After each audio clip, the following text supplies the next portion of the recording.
Book 5. Much of the book is dedicated to the discussions of the various virtues that characterize the perfected Confucian gentleman, and it is therefore no surprise that most of the passages consist of descriptions of the behavior of historical or contemporary individuals, usually coupled with moral judgments delivered by Confucius. This sort of teaching, by means of moral models, is a crucial component of any virtue ethic. Positive exemplars teach one about the virtues and provide behavioral models for the students to emulate, while negative examples teach one about vice and serve as a cautionary tales. The master said of Gongye Chang, he is marriageable, although he was once imprisoned as a criminal. He was in fact innocent of any crime. The master gave him his daughter in marriage. The identity of Gongye Chan is not clear, although he is identified by the record of the historian as a man from Qi, Kongangua, and the others describe him as a disciple of Confucius from Lu. It is not clear what his offense was, but his name later became associated with a variety of legends, attributing to him the ability to understand the language of birds and other animals, including an amusing story that describes him being falsely accused of murder because he overheard a group of birds discussing the location of the body of a murder victim. He is freed only after having demonstrated his supernatural abilities to his jailer. Whatever the actual identity or supposed offense of Gongye Chang, the point of this passage is Confucius' independence from convention. The social stigma attached to former criminals in early China was enormous and inescapable, since criminals were prominently branded, tattooed, or physically mutilated. In giving his daughter in marriage to a former criminal, Confucius is flouting conventional mores and making a powerful statement concerning the independence of true morality from conventional social judgments. As Fang explains, in quite clear the corrupt and excessive manner which punishments were administered in his fallen age, and to provide future encouragement to those who truly held fast to rectitude. Fugang adds, if I have within me the way of innocence, and yet unfortunately have guilt imposed upon me from the outside, what do I have to be ashamed of it? If I have within me the way of guilt, how can I consider myself worthy of honor, even if by dint of good luck I somehow manage to avoid being externally punished? Therefore, when the gentleman commits even a minor offense behind closed doors, in complete privacy in his heart, he is as mortified as if he had been publicly flogged in the market square. If, on the other hand, he is unfortunate enough to meet with disaster through no fault of his own, and to be punished in the market square or exiled to barbarian lands, he will accept it all without the slightest bit of a shame. The master said of Nangrong, when the state possesses the way, he will not be dismissed from office, and when the state is without the way, he will manage to avoid punishment or execution. He gave the daughter of his elder brother to him in marriage. Nanrong is usually identified as the style name of the disciple Nangong Ta of Lu, and later traditions explain that Confucius' older brother was a cripple, which is why the responsibility for marrying of his daughter devolved to Confucius. Su He comments of Nanrong that because he was cautious when it came to both his word and actions, he would be able to find employment in a well-ordered court and would avoid misfortune during a distorted age. Further evidence of Nanrong's cautiousness and an alternative explanations for the master's decisions is given. The master said of Zixian, What a gentleman he is. If Lu were really without gentleman, where did he learn how to be like that? Zijian is the style name of disciple Fu Biki of Lu, who became governor of Shanfu. Most commentators see this passage as praise of the generally high moral character of the state of Lu, no doubt because of its preservation of Zhou culture. Incidentally, it may also be intended as a criticism of the ruler of Lu, having inherited the culture of the Zhou and enjoying the presence of moral virtues. There is no excuse for him not becoming a true king. Zigong asked, "What do you think of me?" The master replied, "You are a vessel." "What sort of vessel?" "A Hu or Lian vessel." "Of course, the gentleman is not vessel. The true gentleman is more than a moral specialist." According to commentators, the Hu and Lian were precious jade food offering vessels that were the most important ritual vessels in the ancestral temples of Xia and Shang dynasties, respectively. Commentators point out that Confucius' elaboration is double-edged, comforting in that Zigong is no ordinary vessel, but perhaps even more critical because of the Hu and Lian vessels were both archaic curiosities and extremely specialized. Zigong was a highly accomplished statesman, skillful speaker, and a successful businessman, but Confucius seems to have felt that he lacked the flexibility and sympathy toward others characteristic of goodness. This is perhaps why Confucius using Zigong as his audience for his teaching about understanding in 630 and singles out Zigong for his message that the understanding is the one teaching that can serve as a lifelong guide in 1524. Zigong seems to be disciplined designated through the Analects to illustrate the shortcomings of dutifulness uninformed by understanding. Here, his fastidious adherence to the rites leads to Confucius to dub him a sacrificial vessel of limited capacity in 511. His claims to be understanding is sharply dismissed by the master. In 518, a person he presumably admires is dismissed as being dutiful but not good, and in 1429, he is criticized by Confucius for being too strict with others.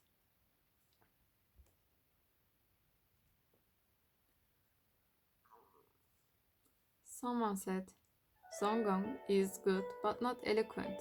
The master said, "Of what use is eloquence?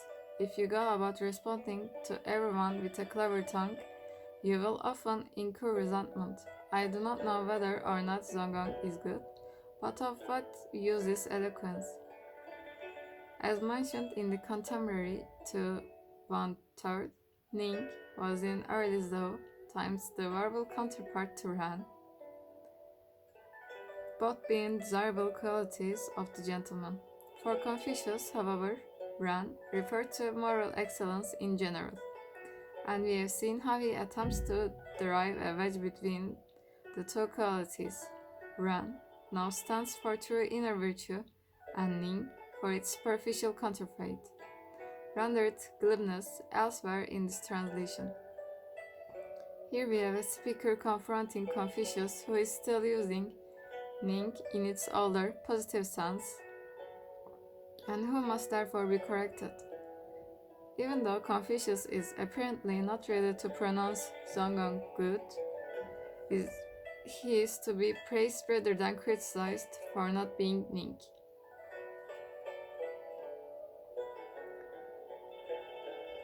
The master gave Kidiao Kai permission to take office. Kidiao Kai replied, "I cannot yet be trusted with such a responsibility."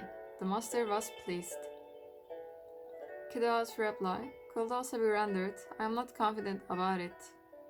The sense is similar in either case. As Huang Kang puts it, the point is that Kidao Kai means that his studies weren't yet far enough along that he is not yet adequately well versed in the way. Therefore, he wouldn't enjoy the trust of the common people and cannot bear the take of this. Confucius is pleased with his humility and realistic assessments of himself. Or, as findings suggest, Confucius is pleased with the depth of his commitment to the way, displayed by the fact that he is not eager to obtain glory or official salary. Other commentators understand the cannot be trusted as referring to the rulers of the time. Huang Kang reports such an alternate interpretation. What Kudei Kai means is that the ruler of the time were not trustworthy, and he therefore couldn't take office under them. In this case, Confucius is presumably pleased at Kudea's accurate assessment of the moral qualities of the rulers and or his refusal to become associated with unvirtuous behavior.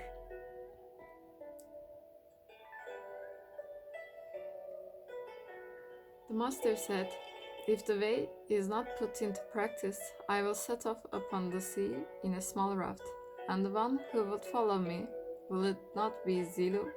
Upon hearing this, Zilu was happy. The master commented, "Zilu's fondness for courage exceeds mine, but where can I find some really suitable material?"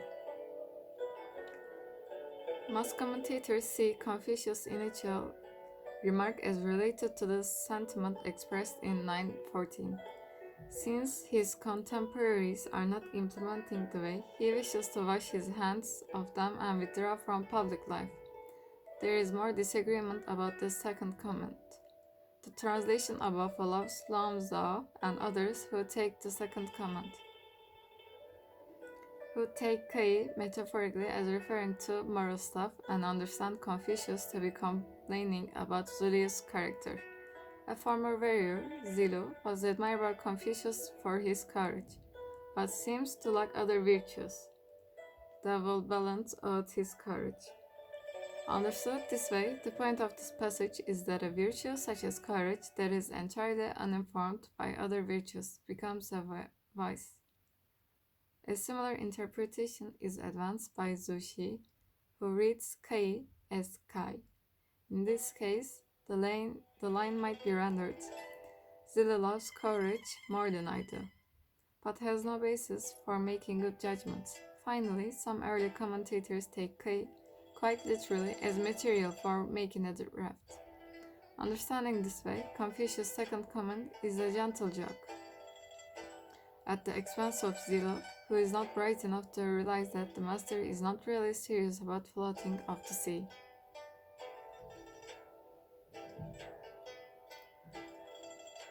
Mang Bubo asked, "Is Zilu good?" Mang Bubo was the son of a minister of Lu, and also appears in 2:6. The master replied, "I do not know."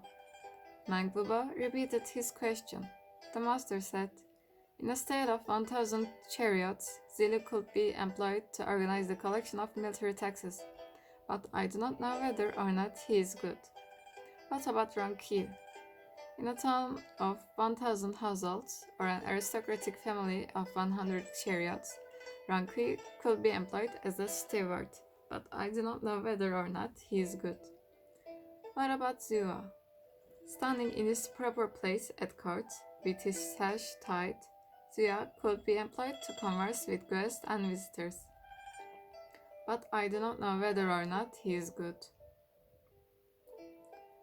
The fact that goodness functions as the ultimate telos defining the narrative arc of one's life means that no final judgment concerning whether or not a given person possesses goodness can be delivered until that life has been completed. This is why goodness is portrayed as a dimly perceived and ever-reading goal to a work eternally in progress in 9:11, and why Confucius is reluctant here and elsewhere to pronounce anyone truly good, including himself. There is probably also a secondary concern that seeing oneself as having already achieved goodness would make one complacent and lazy. As Cheng Yaxian observes, goodness is both the most important thing in the world and most difficult to achieve. This is why after that we'll find one rest, and that the way is long. If a person thought that himself had already achieved this goal and could therefore rest before having reached the end of his life, this is certainly a sentiment of which the sage wouldn't approve. Zaivo was sleeping during the daytime. The master said, "Rotten wood cannot be carved, and a wall of dung cannot be plastered. As for Zaivo, what would be the use of reprimanding him?" The master added, "At first, when evaluating people, I will listen to their words and then simply trust that the corresponding conduct will follow. Now, when I evaluate people, I listen to their words, but then closely observe their conduct. It is my experience with Zaivu that has brought about his change."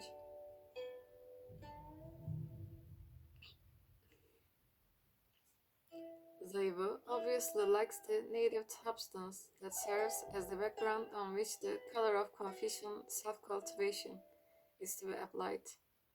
As Huang Kang comments, even when it comes to a famous craftsman or skilled carpenter, his carving is totally dependent upon having good wood to work with if he is to produce a perfect product. If he tries to apply this effort to a piece of rotten wood, the result will be imperfect.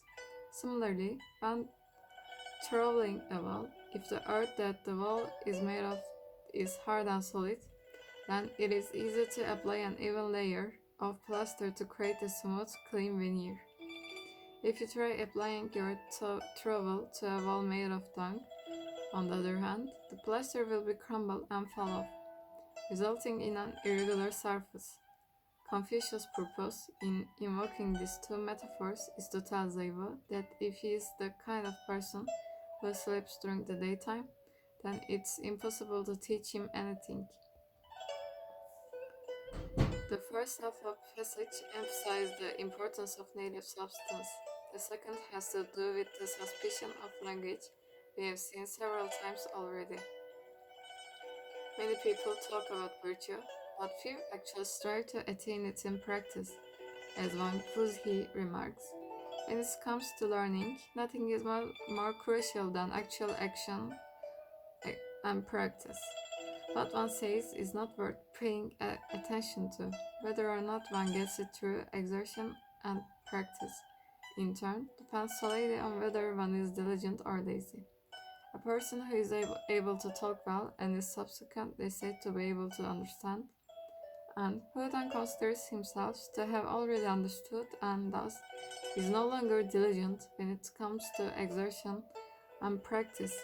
Such a person is profoundly despised by the gentleman. Here again, we see hints of the paradox of Wu Wei mentioned in the commentary to 4.6. One can only attain virtue if one genuinely desires to attain it. But how does one inspire such a genuine desire in someone who doesn't already have it?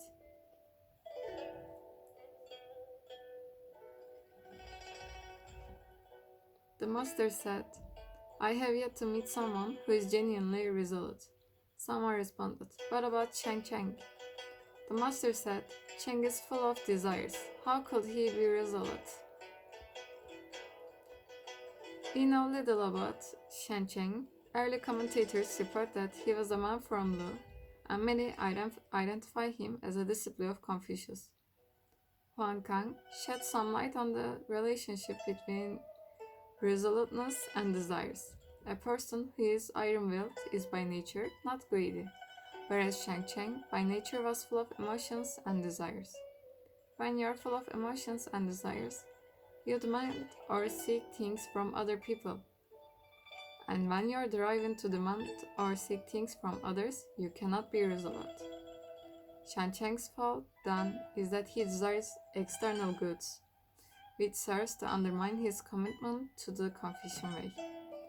Sun Qifeng relates to this passage to 5.7, characterizing the sort of unreflective courage displayed by Zilu as a semblance of the true virtue of being resolute.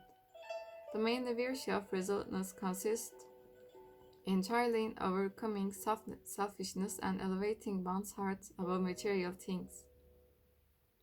The sort of rigid rigid strength displayed by Zilo resembles resoluteness, but it is not the same.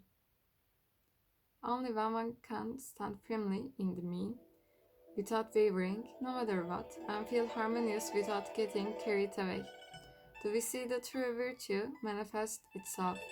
We might also see this passage in the context of 5:4 and 5:12, contrasting strength of will with the sort of inflexibility displayed by Zigong. Zigong said, "What I do not wish others to do unto me, I also wish not to do unto others." The master said, "Ah, Zigong, this is something quite beyond you." Zigong's aspiration, what has been referred to as the negative golden rule, is a formulation of the virtue of understanding, the ability to temper the strict dictates of dutifulness by imaginatively placing oneself in another's place. Zigong's aspiration to the virtue of understanding is particularly amusing to Confucius, because Zigong is the most unimaginative and rigid of all the disciplines. Zushi says of Zigong's aspiration, "This is the sort of thing that a genuinely good person concerns himself with, and that he doesn't have to be urged or forced to do." This is why the master considers it to be something beyond the reach of Zigong. Zigong said, "The master's cultural brilliance is something that is readily heard about, whereas one doesn't get to hear what the master expounding upon the subjects of human nature or the way of heaven." This passage has presented something of a puzzle to some interpreters, seeing that we can find one mention of human nature in the Analects, and that although the term of way of heaven appears nowhere else in the text, we do find quite a few mentions of the mandate of heaven or other topics having to do with heaven's will.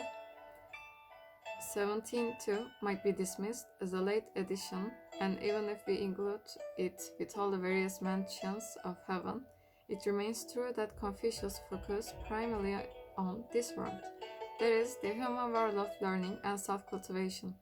Thus, one way to understand this passage is that Confucius didn't concern himself much with such theoretical, esoteric subjects as human nature or the way of heaven, but rather tried to focus his disciplines, his attention on the task at hand, acquiring the cultural refinement necessary to become gentlemen. A related interpretation is suggested by commentators who argue that human nature refers to the variable endowment one receives at birth, and that in classic texts the way of heaven often refers simply to what we might call luck or fate. Understood this way, human nature and the way of heaven collectively refer to the range of things that are beyond human control, and the point is that the master focused on what was within human control, commitment to learning and the Confucian way. This harmonizes well with Confucius' comment in 720 that he wasn't born knowing it, but simply loves learning. You cannot control your inborn qualities or your external luck, but you can decide whether or not to set your mind on learning and take your stand with ritual. It also harmonizes well with the other statements concerning faith.